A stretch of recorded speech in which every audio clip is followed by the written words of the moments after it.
नमस्कार, city post में आपका स्वागत है। मैं वंदना। विधानसभा चुनाव के समय जैसे नजदीक आ रहे हैं वैसे महागठबंधन में अभी रार मची हुई है और न तो जीतन राम मांझी अभी महागठबंधन में रह करके ही बयान दे रहे हैं। मतलब एक तरीके से कहा जाए तो महागठबंधन अभी टूट के करार पे है। इस विषय पर बातचीत करने के लिए हमारे साथ हैं रालोसपा के मुख्य प्रवक्ता अभिषेक झा।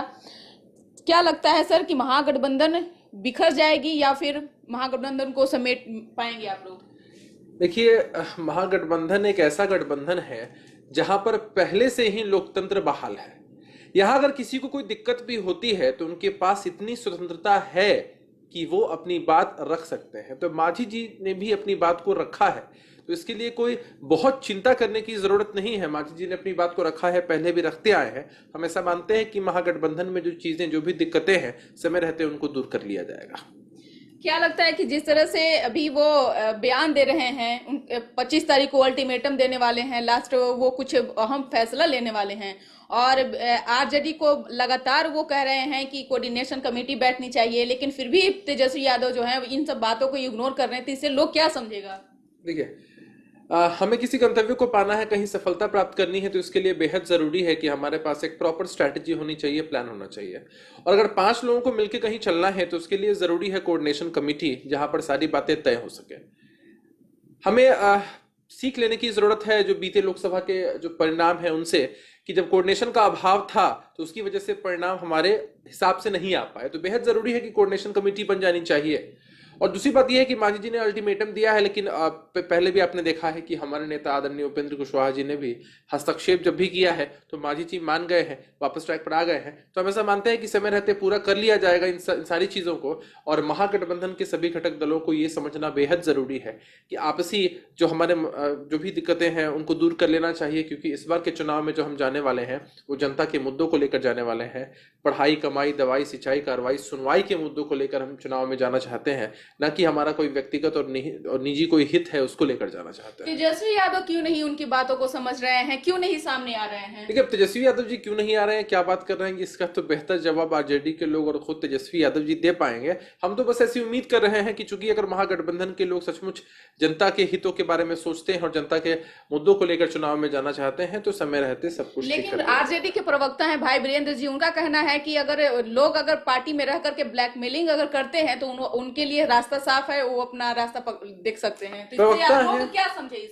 देखिए, प्रवक्ता हैं, अपनी बात को रखते हैं, पार्टी की बात को रखते हैं, लेकिन सब कुछ नहीं होते हैं वे लोग। उनका निजी बयान हो सकता है कि ब्लैकमेल करने जैसी कोई बात है या अपना निजी कोई रास्ता देखें। देखिए, महागठबंधन में अगर लोग हैं तो जनता के जो भी निहित हित की बात है उसको उठाने के लिए है। और वैसी परिस्थिति में ब्लैकमेल जैसे शब्द का इस्तेमाल करना कहीं भी उचित और सही नहीं है। हम इस बात का समर्थन नहीं करते हैं। तो भाई वीरेंद्र जी ने कहा है, उन्होंने अपनी मंशा जाहिर की है, लेकिन ऐसी कोई बात नहीं है हमारे लिहाज से। और समय रहते मुझे लगता है कि आरजेडी के लोग भी सचेत होकर और कांग्रेस के लोग भी हस्तक्षेप करके चीजों को ठीक कर लेंगे। अभिषेक जी, आप एक युवा नेता हैं और जैसे आप कह रहे हैं कि पढ़ाई, सुनवाई, करवाई, दवाई जैसे मुद्दों को लेकर के आप जनता के बीच में जाएंगे, लेकिन जिस तरह से अभी जो भारत देश में चीन और भारत में जो झड़प की बातें भी झड़प हुई है और जो अभी विषय बना हुआ है, एक तरफ कोरोना जैसा महामारी है, अन्य दल जो पार्टियां हैं वो वर्चुअल रैली करने में लगी हुई है, इससे लोग क्या समझेगा? तो आप अपनी बातों को कैसे जनता के बीच में समझा? देखिए, मैंने जो कहा कि आगामी चुनाव में पढ़ाई, कमाई, दवाई, सिंचाई, कार्रवाई, सुनवाई जैसे मुद्दे हैं राजनीति के लिए, लेकिन कोरोना की अगर आप बात करें या फिर आप बात करें जो चीन और भारत के बॉर्डर पर जो दोनों सेनाओं के बीच में जो झड़प हुई है, यह दोनों मुद्दे राजनीति के लिए नहीं है। हमने कभी भी इन मुद्दों को लेकर राजनीति नहीं की है और आज भी हम बड़ी जिम्मेदारी के साथ कहना चाहते हैं कि जो चीन बॉर्डर पर और भारत के बॉर्डर पर जो झड़प हुई है, हमारे जवानों की जो हत्या हुई है, उसके लिए हम भारत की सरकार के साथ है। लेकिन हमारी ऐसी अपेक्षा है और मुझे लगता है कि पूरे देश की आम आवाम है उसकी ऐसी अपेक्षा है कि भारत की सरकार बोल्ड स्टेप ले, करारा जवाब दे। जो भी बदसलूकी हमारे सेना के जवानों के साथ हुई है और खासकर बिहार रेजिमेंट के लोगों के साथ हुई है, उसकी जितनी भी निंदा की जाए उतनी कम है। प्रधानमंत्री जी को बोल्ड स्टेप लेना चाहिए और पूरा देश उनके साथ इस कदम में समर्थन के लिए खड़ा रहेगा। जी, मेरा आखिरी सवाल है कि बीजेपी आज वर्चुअल रैली की 6 बिहार विधानसभा में, और उसमें कई ऐसे अन्य मुद्दे जो सामने आए कि बिहार सरकार ये इस चीज को किए हैं, फिर केंद्र सरकार की तरफ से ये इस काम को किया गया है, उसको आप किस तरह से देखते हैं? प्रायोजित ज्यादा होती हैं चीजें। इस कोरोना जैसी महामारी में अगर भारतीय जनता पार्टी कोरोना से त्रस्त जो भी मजदूर वर्ग के लोग हैं या जो भी लोग इससे बहुत ज्यादा हतोत्साहित हुए हैं, यदि उनके बारे में सोचती तो ज्यादा अच्छा और ज्यादा बेहतर होता। अरे चुनाव तो प्रक्रिया है, चुनाव तो हो ही जाएगा। चुनाव से ज्यादा फोकस अभी कोरोना में जो भी लोग डिप्रेस्ड हुए हैं उनको राहत पहुंचाने में देनी चाहिए थी। आप लोग कब मैदान में उतर रहे हैं?